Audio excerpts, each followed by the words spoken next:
আসসালামু আলাইকুম সুপ্রিয় শিক্ষার্থীরা, তোমাদের স্বাগত জানাই আজকের গণিত ক্লাসে। আজকে আমি তোমাদের সামনে এসএসসি সহ এইচএসসি শিক্ষার্থীদের জন্য জ্যামিতির একটি গুরুত্বপূর্ণ উপপাদ্য, যে উপপাদ্যটি যদি এসএসসির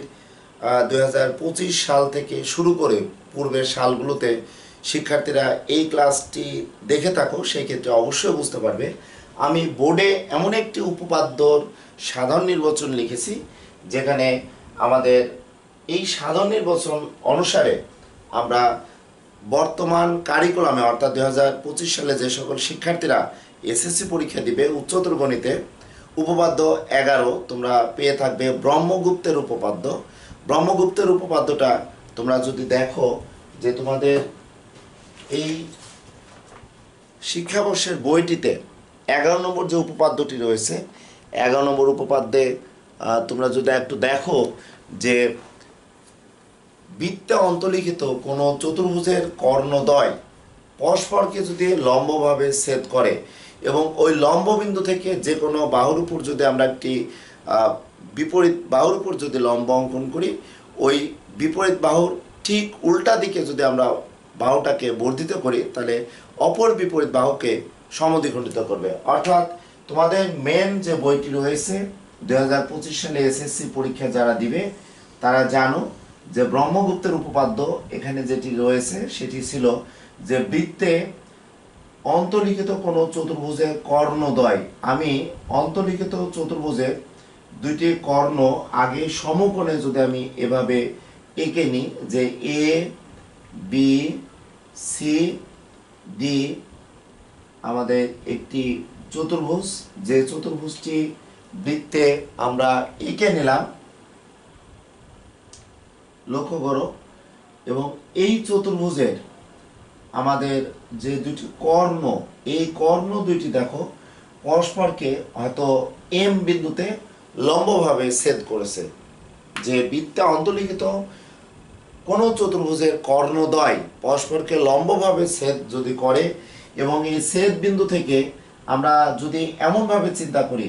যে এ বি বাহুর উপর যদি লম্ব অঙ্কন করি, যে আমরা এম বিন্দু থেকে যদি আমরা এখানে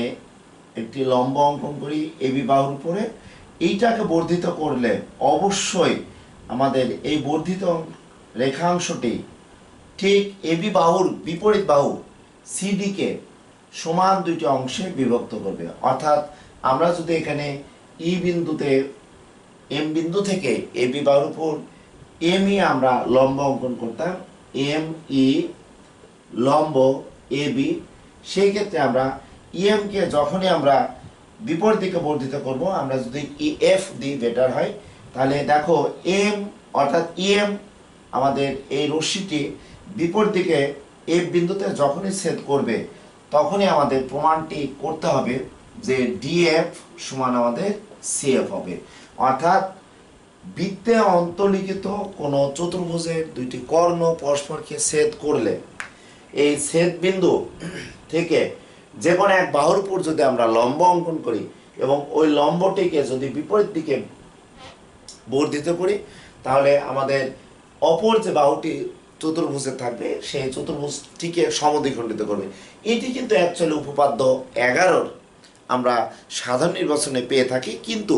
আমার প্রশ্ন আজকের এই ভিডিওর মাধ্যমে আমার প্রাণপ্রিয় শিক্ষার্থীরা অথবা সম্মানিত অভিভাবক অথবা আমার সহকর্মী বা আমার সমপর্যায়ের অর্থাৎ আমার শিক্ষক মণ্ডলী যারা রয়েছেন, আমার পেশার সাথে যাদের পেশার সংযুক্ত বা আমার পেশার সাথে যাদের পেশার মিল রয়েছে, তাদের কাছে অনুরোধ, এটি কি অ্যাকচুয়ালি ব্রহ্মগুপ্তের উপপাদ্য, না আমি বোর্ডে যেটি লিখেছি যে কোনো ত্রিভুজের যে কোনো দুই বাহুর অন্তর্গত আয়ত ক্ষেত্র, যে কোনো ত্রিভুজের আমরা দুইটি বাহু দ্বারা গঠিত যে একটি আয়তক্ষেত্র পাব, ওই দুই বাহুর থেকে বা আমাদের ত্রিভুজের যে ত্রিভুজের দুইটি বাহু দ্বারা গঠিত আয়তক্ষেত্র পাব, ওই ত্রিভুজের পরিবৃত্তের ব্যাস, অর্থাৎ আমরা কোনো ত্রিভুজের পরিবৃত্ত অবশ্যই অঙ্কন করতে জানি। পরিবৃত্ত বলতে আমরা জানি যে ত্রিভুজের যে কোনো দুইটি বাহুর লম্ব সমদ্বিখণ্ডক যদি আমরা অঙ্কন করি, এই লম্ব সমদ্বিখণ্ডক দ্বয় আমাদের পরস্পর যে বিন্দুতে মিলিত হবে ওই বিন্দুটি এবং ত্রিভুজের যে কোনো একটি শীর্ষ বিন্দুর সংযোগ করে যদি আমরা একটা ব্যাসার্ধ বিবেচনা করে ত্রিভুজটা অঙ্কন করি, তাহলে বৃত্তটি অঙ্কন করি, তাহলে এই বৃত্তটি হবে আমাদের পরিবৃত্ত। তো এখানে যেটি বলেছে যে আমরা সর্বপ্রথমে যদি আমরা একটা পরিবৃত্ত এঁকে নিই, সেই ক্ষেত্রে পরিবৃত্তর ব্যাসটি যদি আমি আগে এখানে এঁকে নিই, পরিবৃত্তের ব্যাস আমরা এ বি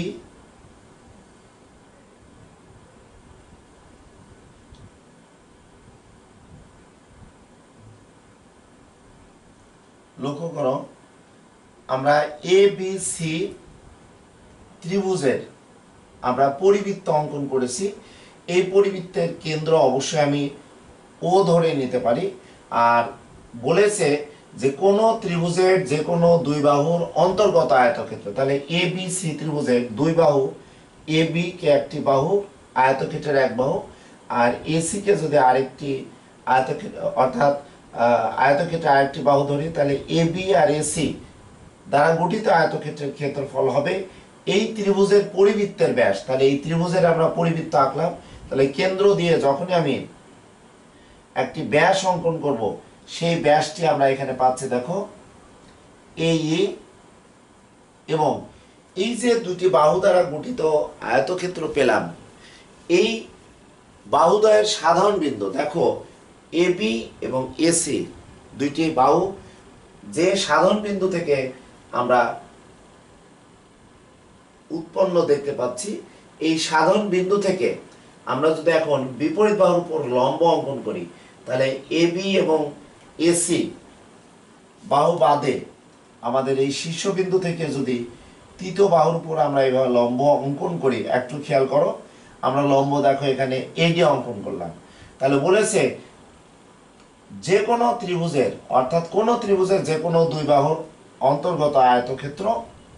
অর্থাৎ দৈর্ঘ্য ইন্টু প্রস্থ আমরা ধরে নিতে পারি কোনো একটি আয়তক্ষেত্রের ক্ষেত্রফল, এই ত্রিভুজের পরিবৃত্তের ব্যাস। তাহলে ত্রিভুজটির পরিবৃত্ত অঙ্কন করে আমরা ব্যাসার্ধ নির্ণয় করতে পারি। যখন আমরা কেন্দ্রগামী ব্যাস আমরা এঁকে নিচ্ছি, এই আমাদের একটি ব্যাস হচ্ছে এবং এই দুই বাহুর সাধারণ বিন্দু থেকে ভূমির উপর অঙ্কিত লম্ব, তাহলে ভূমির উপর অঙ্কিত লম্ব দেখো এডি এর অন্তর্গত আয়তক্ষেত্রের ক্ষেত্রফলের সমান। তাহলে অ্যাকচুয়ালি ব্রহ্মগুপ্তের উপপাদ্য কিন্তু আজকে তোমাদের এই ক্লাসের মাধ্যমে আমি জানাতে চাই। তোমাদের এই বইটিতে যে ব্রহ্মগুপ্তের উপপাদ্যটি দেয়া আছে, এটি মূলতই আমরা বলবো যে ব্রহ্মগুপ্তের উপপাদ্যের অনুসিদ্ধান্ত। অ্যাকচুয়ালি ব্রহ্মগুপ্তের উপপাদ্য হচ্ছে যে আমরা যে কোনো ত্রিভুজের দুই বাহু দ্বারা গঠিত ক্ষেত্রফল যেটি পাবো, এই ত্রিভুজের পরিবৃত্ত অঙ্কন করে আমরা যদি পরিবৃত্তের ব্যাসকে কোনো একটি আয়তক্ষেত্রের ক্ষেত্রফল কোনো একটি আয়তের একটি বাহু ধরলাম এবং যে দুইটি বাহু থেকে আমরা যে শীর্ষবিন্দু থেকে সাধারণ শীর্ষবিন্দু থেকে বা সাধারণ প্রান্তবিন্দু থেকে আমরা আরেকটি বাহু থাকবে, যে বাহুটি আমরা এখানে দেখতে পাচ্ছি বিসি, এই বাহুর উপর অঙ্কিত যে লম্ব পাচ্ছি এটি, এই লম্বের অন্তর্গত আয়তক্ষেত্রের ক্ষেত্রফলের সমান হবে। এবং এটি এতটাই ইম্পর্টেন্ট যে ইম্পর্টেন্টের কথা আমি না বলেই তোমাদের শেষ করতে পারবো না, কারণ আমি এখানে লিখেছি অনুশীলনী 3.2 এর 11 এবং 12 নম্বর যে এক্সট্রা আছে, তোমরা একটু দেখে নিতে পারো। এখানে দেখো 11 নম্বর এক্সট্রা এখানে কি দেওয়া আছে অবশ্যই বুঝতে পারবে, বা 12 নম্বর এবিসি সমদ্বিবাহু ত্রিভুজের শীর্ষবিন্দু এ হতে ভূমি বিসির উপর অঙ্কিত লম্ব দেখো এডি এবং ত্রিভুজের পরিব্যাসার্ধ আর হলে প্রমাণ করো এ বি স্কয়ার সমান 2r ইন্টু এডি। তাহলে আমরা বেসিক আকারে যে জিনিসটি জানতে পারি, কোনো ত্রিভুজটি হতে পারে বিষমবাহু, সমদ্বিবাহু, সমবাহু, সূক্ষ্মকোণী, স্থূলকোণী, অর্থাৎ বাহুভেদে ত্রিভুজ তিন প্রকার এবং কোণ ভেদে ত্রিভুজ তিন প্রকার, যে কোনো ত্রিভুজেরই হতে পারে। আমাদের বেসিক বিষয়টি মনে রাখতে হবে, ত্রিভুজের যে কোনো দুই বাহুর দ্বারা গঠিত আয়তক্ষেত্রের ক্ষেত্রফল ওই ত্রিভুজের পরিবৃত্তের ব্যাস এবং ওই যে দুইটি সাধারণ দুইটি বাহু পেলাম, এই দুইটি বাহু সাধারণ বিন্দু থেকে যখন ওই যে বিপরীত বাহুর উপর আমরা লম্ব অঙ্কন করব, এই লম্বের অন্তর্গত আয়তক্ষেত্রের ক্ষেত্রফলের সমান। এখন এমন যদি হয়, যদি আমরা এটিকে বিবেচনা করি, যদি এবি সমান এসি হয়, এবি সমান এসি হয়, তাহলে ব্রহ্মগুপ্তের উপপাদ্য অনুসারে আমাদের কি হতে পারে দেখো, আমরা এটি লিখতে পারি দেখো এবি ইন্টু, তাহলে এসি এর পরিবর্তে আমরা এবি লিখে নিতে পারি, আর এখানে এই থাকলো এই ইন্টু দেখো এডি। এখন এই কে আমরা পরিবৃত্তের ব্যাসকে, শুধু পরিবৃত্তের ব্যাসার্ধকে যদি আর দ্বারা প্রকাশ করি, তাহলে আমরা এ ই কে দেখো 2 ইন্টু আর লিখতে পারবো, অর্থাৎ এই কে আমরা 2r দ্বারা প্রকাশ করতে পারবো পরিবৃত্তের ব্যাসকে, ব্যাসার্ধ আর হলে। লক্ষ্য করো এডি, সেক্ষেত্রে দেখো এবি আর এসি যদি সমান হয়, অর্থাৎ ত্রিভুজটি যদি সমদ্বিবাহু ত্রিভুজ হয়, তাহলে আমরা এটি লিখতে পারবো দেখো এবি স্কয়ার সমান 2r ইন্টু এডি। হতে পারে ত্রিভুজটি যদি এমন সমবাহু ত্রিভুজ হয়, অর্থাৎ তিনটি বাহুর দৈর্ঘ্য যদি এমন হয়, সমান হয়, যে সমবাহু ত্রিভুজ, যে এবি সমান বিসি সমান দেখো এসি হয়, তাতেও আমরা যে জিনিসটি লিখতে পারবো যে এখানে এবি ইন্টু দেখো এসি সমান 2r ইন্টু দেখো এডি, এবং এখানে আমাদের এবি এর পরিবর্তে এসি এর পরিবর্তে আমরা এবি লিখে রাখতে পারি দেখো 2r ইন্টু আমরা এডি লিখতে পারি। একটু যদি দেখো তোমরা ক্লিয়ারলি বুঝতে পারবে, এখান থেকে আমি এটি লিখতে পারবো দেখো এবি স্কয়ার সমান, এবি সমান যেহেতু বিসি, এটাকে আমি ইচ্ছা করলে বিসি স্কয়ার লিখতে পারবো। আবার এবি সমান দেখো এসি, এটাকে আমরা এসিও লিখতে পারবো এসি স্কয়ার, তাহলে 2r ইন্টু দেখো এডি লিখে নিতে পারবো। যে কোনোভাবেই আমরা বেসিক ভাবে যদি ব্রহ্মগুপ্তের উপপাদ্যের সাধারণ নির্বাচনটা যদি আমরা বুঝতে পারি, ত্রিভুজটি আমাদের সমবাহু হতে পারে, সমদ্বিবাহু হতে পারে, আর বিষমবাহু ত্রিভুজ থেকেই কিন্তু আমাদের শেখা উচিত। কারণ এখানে আমি দেখতে পেলাম যে এটি একটি সমদ্বিবাহু ত্রিভুজ, আর এটি দেখো একটি সমবাহু ত্রিভুজ। সুতরাং আমাদের এই বেসিক বিষয়টি তোমরা যারা ইন্টারে পড়াশোনা করছো বা যে সকল শিক্ষার্থীরা এই চ্যানেলের মাধ্যমে আমার ক্লাস পেয়ে থাকো, তারা দেখলে বুঝতে পারবে ইন্টারে ত্রিকোণমিতিতে তোমরা এই পরিবৃত্তের ব্যাস বা পরিব্যাসার্ধ বা ব্রহ্মগুপ্তের উপপাদ্য, আমরা ত্রিকোণমিতির ম্যাথগুলো যখন কমপ্লিট করি, তখন তোমরা উপপাদ্য 3 যে স্থূলকোণী ত্রিভুজের স্থূলকোণের বিপরীত বাহুর উপর অঙ্কিত বর্গক্ষেত্রের ক্ষেত্রফল, ওই কোণ সংলগ্ন দুই বাহুর উপর অঙ্কিত বর্গক্ষেত্রের ক্ষেত্রফল, এবং যে কোনো এক বাহু এবং অপর বাহুর লম্ব অভিক্ষেপের অন্তর্গত আয়তক্ষেত্রের দ্বিগুণ এর সমষ্টি সমান, বা আমাদের অ্যাপোলোনিয়াসের উপপাদ্য, এই পিথাগোরাসের উপপাদ্যকে বেস করে যত ধরনের উপপাদ্য আসছে, তোমরা যদি সুন্দরভাবে জ্যামিতির বেসিক বিষয়টি ক্লিয়ারলি জেনে যাও, তাহলে ইন্টারে যে দেখবে যে উপপাদ্যগুলো কোথা থেকে আসছে, কিভাবে আসছে, তোমাদের বুঝতে কিন্তু সুবিধা হবে। কারণ 3.2 অনুশীলনীতে যে 11 এবং 12 দুইটি এক্সট্রা আছে, এখানে প্রমাণ করার জন্য আমরা ব্রহ্মগুপ্তের উপপাদ্য পেয়ে থাকি, বাট মেন বইয়ের যে ব্রহ্মগুপ্তের উপপাদ্য আছে, যে বৃত্তের মধ্যে যদি আমরা একটি চতুর্ভুজ অঙ্কন করি এবং এই চতুর্ভুজের কর্ণদ্বয় যদি পরস্পরকে লম্বভাবে ছেদ করে, ওই লম্ববিন্দু থেকে যে কোনো বাহুর উপর অঙ্কিত যদি লম্ব অঙ্কন করি এবং ওই লম্বটিকে যদি বিপরীত দিকে বর্ধিত করি, তাহলে আমাদের বিপরীত বাহুকে সমান দুই ভাগে ভাগ করবে। সেক্ষেত্রে তোমাদের মেন বইয়ের এই যে উপপাদ্য 11, এই উপপাদ্য 11-র সাথে আমাদের কিন্তু এই সাধারণ নির্বাচন, এইটার মাধ্যমে যে আমরা আরও অনেকগুলো উপপাদ্যের এক্সট্রা প্রমাণ করতে পারি, তখন কিন্তু আমরা হিমশিম খেয়ে যাই। সেই ক্ষেত্রে আমি পার্সোনালভাবে শিক্ষকতায় প্রায় 21-22 বছর অভিজ্ঞতার আলোকে শিক্ষার্থীদের এই উপপাদ্যটি বোঝানোর চেষ্টা করি। সুতরাং আজকে তোমাদের সামনে আমি এই উপপাদ্যটার প্রমাণ না করে দিয়ে শুধুমাত্র ব্রহ্মগুপ্তের উপপাদ্যটি আমাদের নতুন যে বইটি রয়েছে 2025 সালে যারা পরীক্ষা দিবে বা 25 সালের আগে যারা পরীক্ষা দিয়েছো, তারা ব্রহ্মগুপ্তের উপপাদ্যটি নিয়ে আসলে অনেকেই দ্বিধাদ্বন্দ্বে ছিলে। আবার 3.2 অনুশীলনীর এক্সট্রা ম্যাথগুলো করাতে যে আমাদের কখন আমরা এবি স্কয়ার সমান 2r ইন্টু এডি ধরছি, বা আমাদের বেসিক যে ধারণা বিষমবাহু ত্রিভুজ হলে এবি ইন্টু এসি, যেহেতু এবি এবং এসি এই দুইটা বাহু দ্বারা গঠিত আয়তক্ষেত্রের ক্ষেত্রফল, আমরা যে বিষয়টি পাচ্ছি, এই দুই বাহু সাধারণ বিন্দু আমরা এ থেকে বিপরীত বাহুর উপর অঙ্কিত লম্ব পাচ্ছি, আর এই ত্রিভুজের পরিবৃত্তের আমরা যে ব্যাস পাচ্ছি সেই ব্যাসের অন্তর্গত আয়তক্ষেত্রের ক্ষেত্রফলের সমান হবে। আবার ত্রিভুজটি যদি আমাদের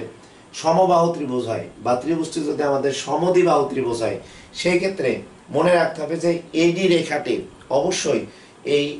এই রেখা বরাবর যাবে, কারণ সমদ্বিবাহু ত্রিভুজের আমরা এই সাধারণ সমান সমান বাহু যে সাধারণ বিন্দু থেকে আমরা লম্বটি আঁকবো সেই লম্বটিও কিন্তু আমাদের এই পরিবৃত্তের ব্যাস বরাবর যাবে। আবার সমবাহু ত্রিভুজের ক্ষেত্রে আমরা